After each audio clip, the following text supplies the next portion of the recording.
जी नाज़रीन, डॉक्टर ताहा नज़ीर आपसे मुखातिब है और मैं आपको अपने प्लेटफॉर्म पे खुश आमदीद कहता हूँ। नाज़रीन, आप ने देखा होगा कि जब दुनिया में हक़ आता है, जब सच्चाई आ जाती है तो बातिल खुद बहुत से छट जाता है, वो चला जाता है। यूँ ही कुरान का असूल है कि जा अल हक़्क़ व ज़ाक़ल बातिल इन्नल बातिल काना ज़हूक़ा, कि जब सच्चाई और हक़ आ जाता है तो असूल यह है कि बातिल वहाँ से चला जाता है, वो फिर लौट के नहीं आता। और यूँ ही हमने जज़ीरा नुमा अरब में देखा, हमने इसका नज़ारा किया। हमारे नबी सल्लल्लाहु अलैहि वसल्लम जब ये पैगाम लेके आए तो वहाँ से बातिल हकीकतन सही मानों में मिट गया और आज भी वहाँ पे दोबारा उसका तसल्लुत नहीं हो सका। अल्लाह के नबी ने ये बिशारात नबूवत में भी है, उन्होंने पेशगोई की थी कि कसरा और रूम ये दोनों सल्तनतें, दोनों सुपर पावर्स थी। जिस तरह आज रूस और अमेरिका हैं, उन्होंने पेशगोई की थी कि ये ख़त्म हो जाएंगी, ये इस्लाम के बाजगुज़ार बनेंगी, इस्लाम का यहाँ पे कब्ज़ा होगा, मुसलमान इनको फ़तह करेंगे और ये ता क़यामत दोबारा इस्टेब्लिश नहीं होगी।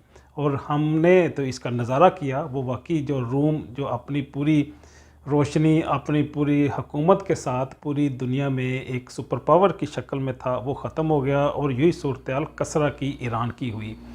ये बात मैं इसलिए बता रहा हूँ, हमने रिसेंटली देखा कि पाकिस्तान के अंदर जब रजीम चेंज हुआ, पाकिस्तान में जो असल हुक्मरान अदारे या ताकतें हैं, उन्होंने रजीम चेंज किया। पाकिस्तान के अंदर करप्ट टोले को इकट्ठा किया, 12-13 डिफरेंट जो पॉलिटिकल पार्टीज़ थी उनको इकट्ठा करके पाकिस्तान के अंदर मुसल्लत कर दिया।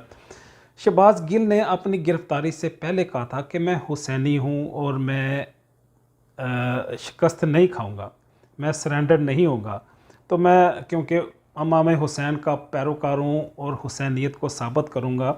वक़्त और हालात ने भी ये साबित किया कि उस अल्लाह के बंदे ने वाकई हुसैनियत का झंडा बुलंद किया और जो ताकतें थीं जिन्होंने उनको मजरूह करने की कोशिश की, अपने मखसूस एजेंडे पे चलाने की कोशिश की, उन्होंने शिकस्त खाई और शहबाज गिल जो फ़तह याब होके जेल से रहा हो गया। तो ये एक बहुत बड़ा पैगाम है जो कौम के लिए, मुल्क के लिए, ऐसे अदारों के लिए है कि जो पाकिस्तान को कंट्रोल करने की कोशिश करते हैं और ये कभी ऐसा मेरा नहीं ख्याल हो सकेगा।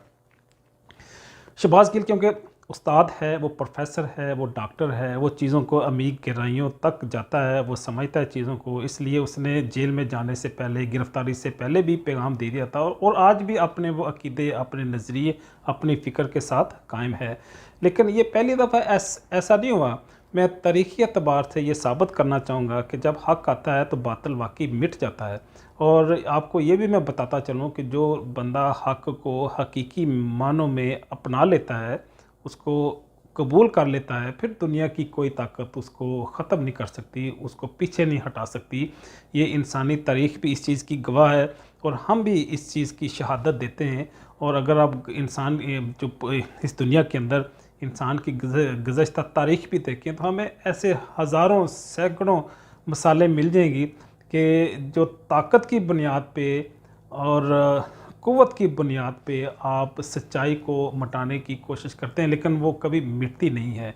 क्योंकि ये मैं नहीं कहता, ये हमारे नबी अलैहिस्सलातु वस्सलाम ने बता दिया, ये अल्लाह ने हमें ये असूल दे दिया कि जा अल हक़्क़ ज़हक़ल बातिल इन्नल बातिला काना ज़हूक़ा, कि जब हक़ आता है तो बातिल चला जाता है, बेशक बातिल जाने ही के लिए होता है। इसी पैगाम के साथ डॉक्टर ताहा नज़ीर आपसे इजाज़त चाहता है।